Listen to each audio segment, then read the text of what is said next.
Champion Terence Bud Crawford asks the IBF to become Errol Spence's mandatory, who's a unified champion.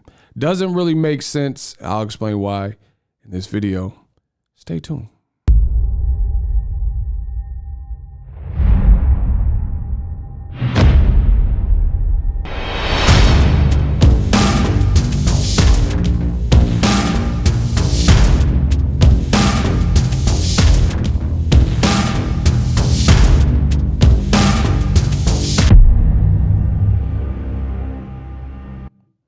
Yo, what up, Fight World? It's your boy Ego, and I'm back with some more boxing.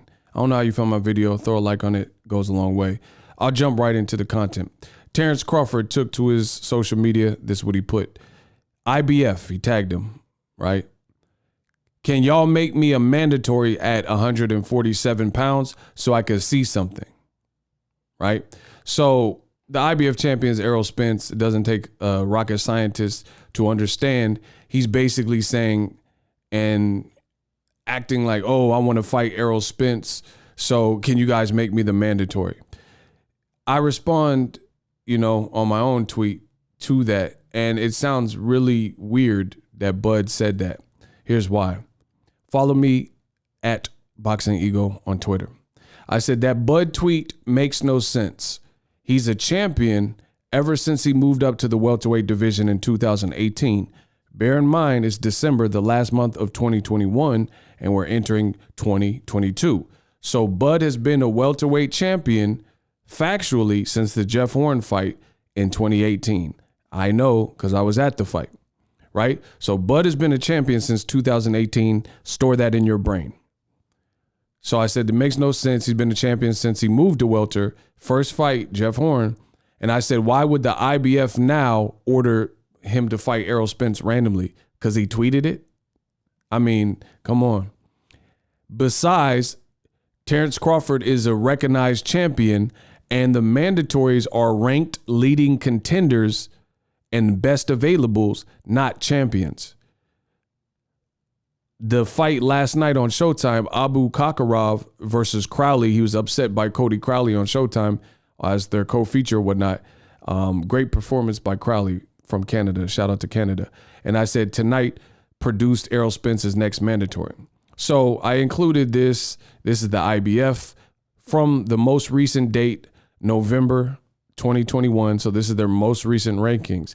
You see at the top, it says WBA champ who beat Pacquiao, Cuban, your Dennis Ugas, WBC and IBF champion, Errol Spence Jr. Wow, what do you know? WBO champion, as I've stated, Terence Crawford. This guy, Quadratio Abu Kakarov, was rated number 1. He's been Errol Spence's mandatory with the IBF for some time. Guess what? He just lost. He took a in-betweener fight or whatever and fought Cody Crowley and got upset. So I would imagine the IBF would make the newcomer Cody Crowley, unless there's some kind of negotiated rematch clause or something. But most likely, I don't even think, based on how the fight looks, just to give you guys some intel, here's the articles. Cody Crowley beats up, bloodies, and dominates Quadratio Abu Kakarov. So these are the headlines. So you can tell it didn't go well for him. So I don't even know that this guy would even want. Cody Crowley hands Abu Kakarov his first loss, blah, blah, blah. So he got beat up pretty bad. So I wouldn't even imagine that he would probably want a rematch. He got to rebuild, right? Then you see number 2 slot is unoccupied. And then you have Jerron Boots Ennis, number 3, Virgil Ortiz, and Conor Benn, 3, 4, and 5. Great up-and-comers. So why would the IBF, when Crawford has been a mandatory when Crawford's been a champion since 2018, why would they all of a sudden say, oh yeah, let's force Errol Spence to fight a fellow champion who's not ranked because he's a champion, as I mentioned in my tweet. So to me, I don't really understand the aim from Bud here. And Bud's approach is just missing me. I think he's a terrific fighter, but it's missing me. And it's like nobody in his side or in his team is willing to tell him these types of things. Again, you can be a phenomenal talent, but part of boxing is the business, how you move and stuff. And Bud made choices that he made, and this is why he's where his career is. And that is that simple. So as far as going on Twitter and saying, oh, IBF make me the mandatory, it just is weird. Another reason why I personally find it extremely weird is because Bud has this really passive aggressive relationship with the Errol Spence fight. And it comes across as really kind of desperate, like you've made the wrong moves and whatnot. So you're desperate to maybe get a fight and get the big payday. And that's not in my opinion, if I was advising, but that's not the way I would kind of approach it. For example, just to give you guys a recap, because people are going to say whatever they say, but the truth of the matter is this. Terence Crawford, look at the dates, March 21st, the week of my birthday. Terence Crawford says Errol Spence fight is history and the fight won't ever happen, right? What else? Terence Crawford says Errol Spence fight will not happen. Terence Crawford says, yeah, I was chasing Spence, but he whatever he said, because I can't read the rest of it. Terence Crawford, I don't care if Errol Spence fight doesn't happen. Terence Crawford admits the Errol Spence super fight may never happen. Terence Crawford says he told Errol Spence not to choose something. Terence Crawford said there's no bad blood with Errol Spence. So my point is this Terence Crawford says he will never fight. Look, he will never fight. There's videos.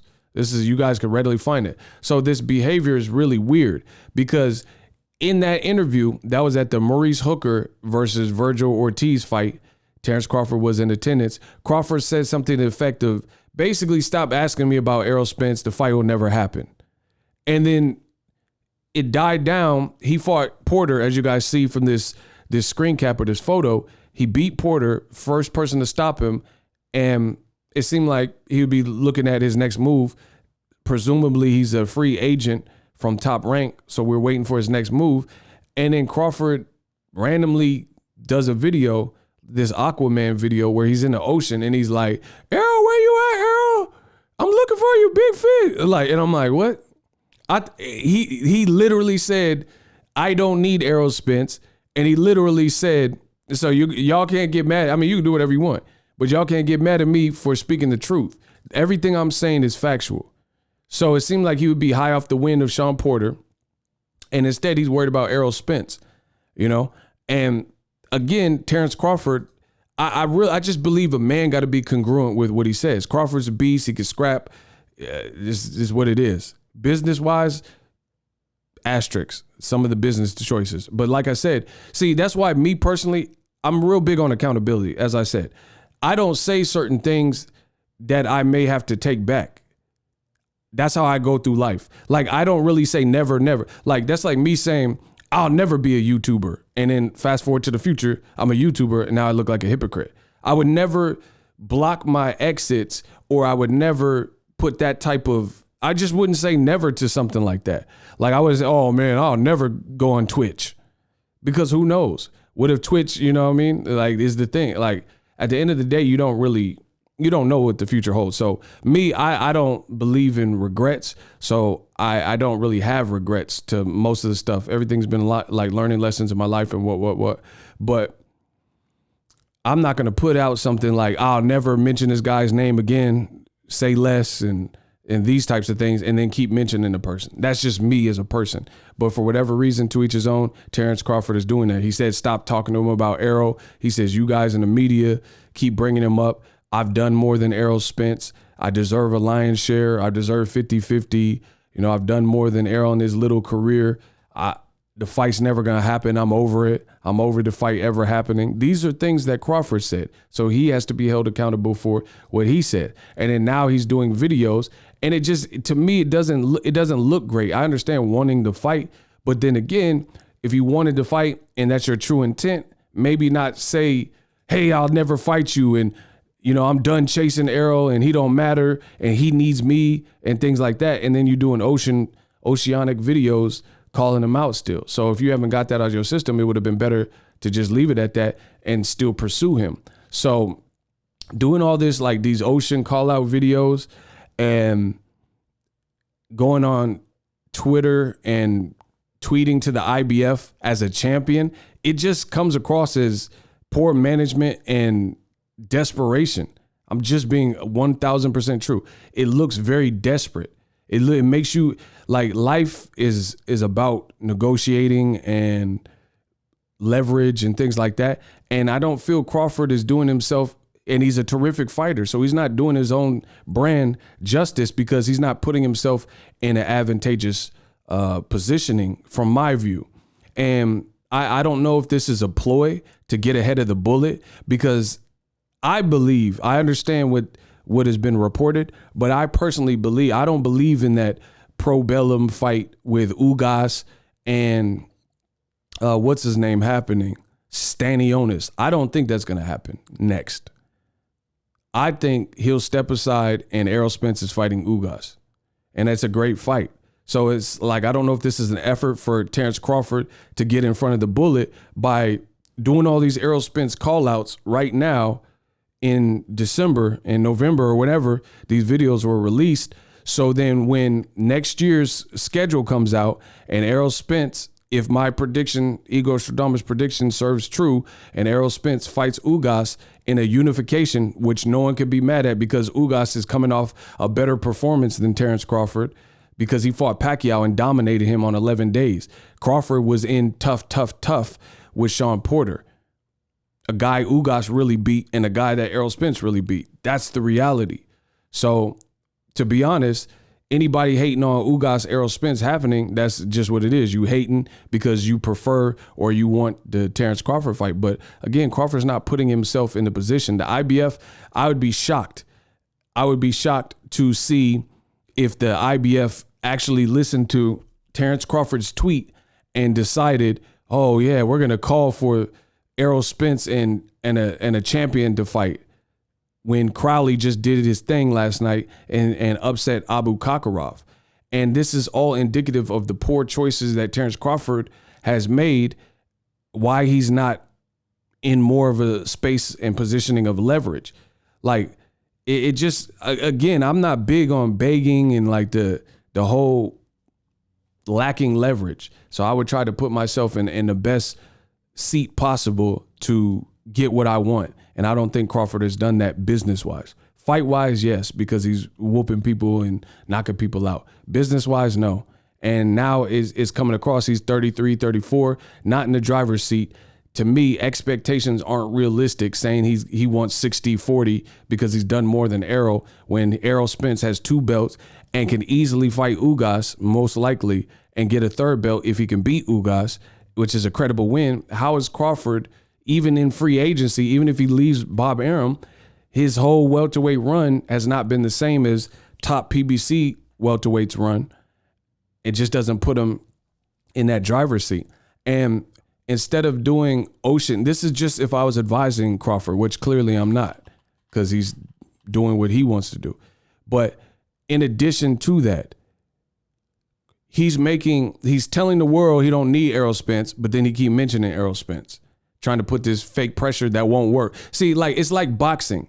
In boxing, you have aggression and you have effective aggression. So I guess the bone I have to pick with this is Crawford is not being an effective aggressor and putting himself in a position to be heralded or look like, or really even get the fight. He's doing ocean videos calling out Errol Spence. Hey, I'm looking for you, big fish. That's not going to get you to fight.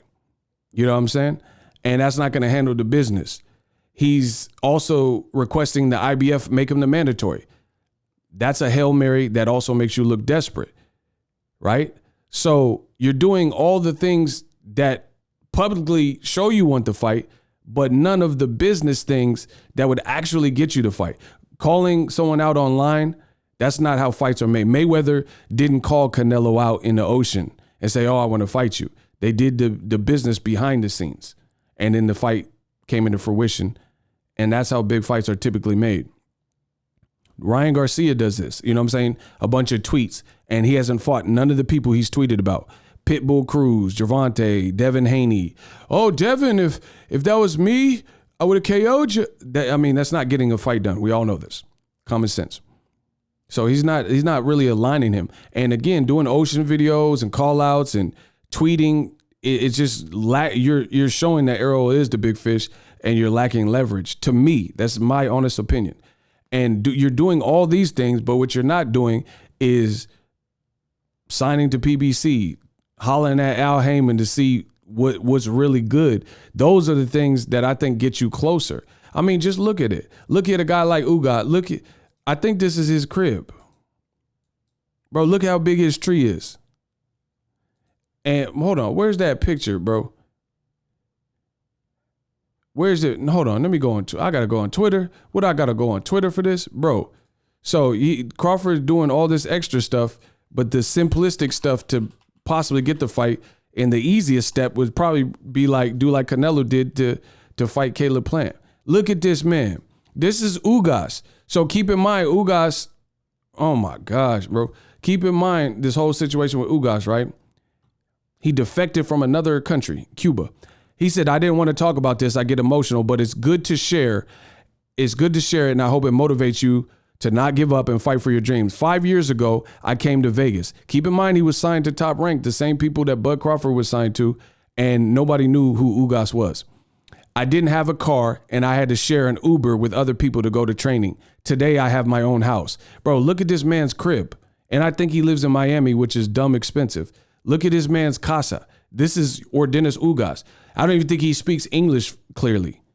You know what I'm saying? I don't think he's comfortable like speaking full-on English interviews, but none of that matters. Just like Erislandy Lara, you're a great fighter, and you're with PBC, and you're in meaningful fights and doing, integrating this. Look at the man's house. He just said he was catching Ubers and had no way to get to work. His job's a boxer. And now look at his crib. Clearly 2 stories. The pad looks fat. They got the little fake grass, astro grass. I don't think that's real, etc. Look at the man's house. And Crawford, like I said, he wants to do everything his way. And, he's signing with Kinahan or whatever the situation is. And the easiest thing is to holler at PBC to get the bigger fights. That's what I would imagine. But let Crawford do it his way. If you like the video, subscribe. I'm out. The future is now. The Hibernation 5s by Kenichi Bear. Hybrid gaming and lifestyle headphones. Out of the box, you can connect to any console or PC. Bluetooth ready with a low latency USB adapter, color RGB, and extreme bass mode. The Hibernation 5s adjust to you. Whether you need a gaming, travel, gym, or lifestyle headphones, the Hibernations got you covered. The new Hibernation 5s, link in the description. Customize the way you hear the world. Welcome to the nation.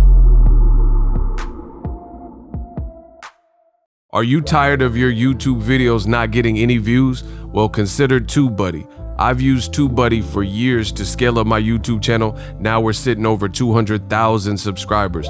TubeBuddy is a browser extension that offers a ton of built-in productivity and time-saving services to take your channel to the next level. Use my link in the description to get started with TubeBuddy and level up your channel faster.